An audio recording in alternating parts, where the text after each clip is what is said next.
Hello there. I'm George Putnam. I'd like to begin with a fact, a simple yet shocking fact.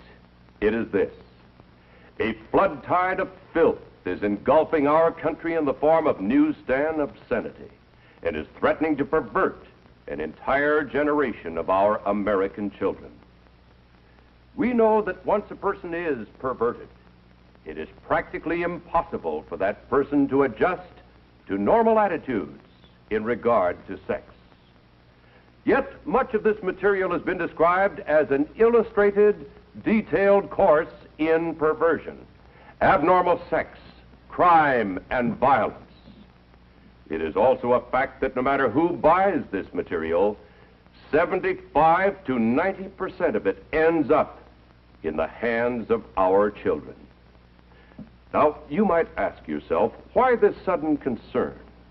Pornography and sex deviation have always been with mankind. This is true. But now consider another fact. Never in the history of the world have the merchants of obscenity, the teachers of unnatural sex acts, had available to them the modern facilities for disseminating this filth. High-speed presses, rapid transportation, mass distribution, all have combined to put the vilest obscenity within reach of every man, woman, and child in the country. In the past few years, this obscenity traffic and salacious newsstand literature have become increasingly worse, not only in content, but in volume. This traffic continues to increase and flourish for one reason. It is big business, profitable business for the mercenary persons who produce it, and for its more than 800 distributors. The United States Supreme Court has described it as dirt for dirt's sake. We describe it as dirt for money's sake. Obscene literature is a $2 billion a year business. That's $2 billion. Through this material, today's youth can be stimulated to sexual activity for which he has no legitimate outlet. He is even enticed to enter the world of homosexuals, lesbians, sadists, masochists, and other sex deviants. The psychiatric terms for these unnatural sex acts are unknown to most decent adults in our country. But through this salacious material, these abnormalities are corrupting the minds and the hearts of our children.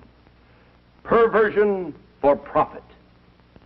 Here is the most vicious, the most insidious feature of these publications. They constantly portray abnormal sexual behavior as being normal. They glorify unnatural sex acts. They tell youngsters that it's smart, it's thrilling, it provides kicks to be a homosexual, a sadist, and every other kind of deviant. The Military Chaplains Association of the United States, practically every major fraternal, civic, and religious organization, the juvenile court judges, the Federal Bureau of Investigation, innumerable psychiatrists, sociologists, and psychologists attribute the moral decay among our people in very large part to the obscene and pornographic literature so prevalent in our society. This moral decay weakens our resistance to the onslaught of the communist masters of deceit. A major factor that makes youngsters prime targets for this printed filth is the natural curiosity of youth about the mysterious force of sex. Yet, on virtually every newsstand is a welter of misinformation which can wreck them for life. Well, at this point, my friends, I wish to make it clear that the obscenity I'm talking about and the examples that I'm about to show you were not bought on the sly from under the counter. They were not purchased on Skid Row or on the other side of the tracks. They can be bought openly by anyone in drugstores, groceries, delicatessens, terminals, malt shops, cigar stores, newsstands, all over the community. They can be purchased by children, whether in a small town like McAllen and the Rio Grande, or in Chicago, New York, or Los Angeles. A prime example of one major category are the so-called girly magazines, which sell over 15 million copies a month. These highly colorful magazines picture stark nudity on slick paper.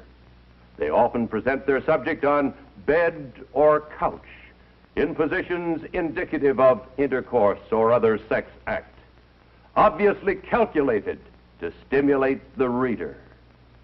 The nakedness, the nudity of these magazines is defended and foisted upon the people by a vociferous minority in our society.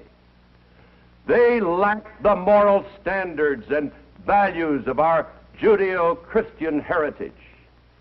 They not only oppose the principles of that heritage, which has given us our rich institutions and laws, but they advocate their overthrow. This picture hints at the common idea of bestiality. Dr. Sorokin, the renowned sociologist at Harvard, says that today the newsstands, quote, depict the world as a sort of human zoo inhabited by raped, mutilated, and murdered females, and by he-males outmatching in bestiality cavemen and outlusting the lustiest of animals. Male and female alike are hardened in cynical contempt of human life and values, unquote. Well, certainly other factors are contributing to the moral decay that concerns so many decent people today. But isn't it reasonable to presume that material such as you've just seen is one of the major factors? And it is important to realize that even if you knew that your own children would never, under any conditions, buy or read this material, if you knew this, and you can't know this, you must realize that they are constantly exposed to those who do read this material and who might be triggered into compulsive acts of sex violence. As I said before, the most insidious feature of these publications is that they glorify crime and ridicule law and authority. Vice is presented as fun. This warped idea of fun has contributed to the fact that 1 out of every 20 children born in the United States last year was illegitimate. The rate of illegitimacy has been steadily climbing, and the care of these children costs taxpayers $1 billion a year in government aid. This does not take into account the human misery or suffering that cannot be measured in dollars and cents. What these publications promote as fun has helped to increase the spread of venereal disease in this country. Reported syphilis has increased more than 300% in the last 5 years. The incidence of gonorrhea has been steadily rising. One segment of the increase occurs among the expanding homosexual population. But even more startling is the fact that the greatest increase in venereal disease is among children 10 to 18 years of age.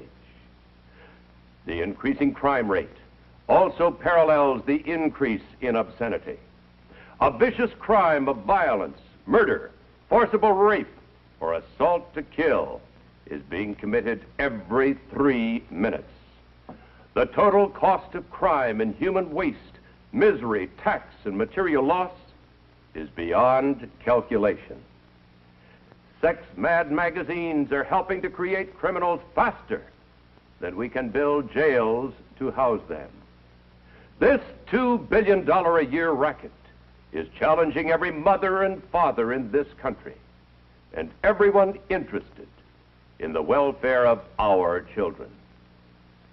The question is this: do you want your children stimulated and driven into an early, unstable marriage before they have had a chance to achieve the economic educational and emotional stability necessary for family life?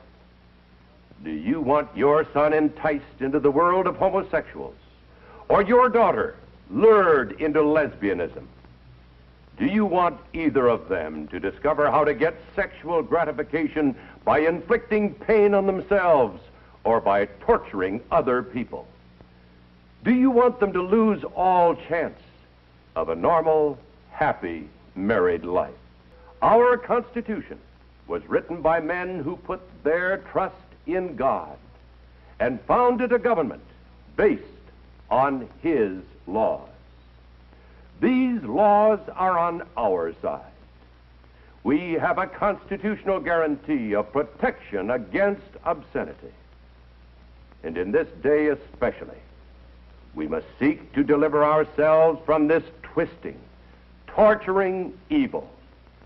We must save our nation from decay and deliver our children from the horrors of perversion.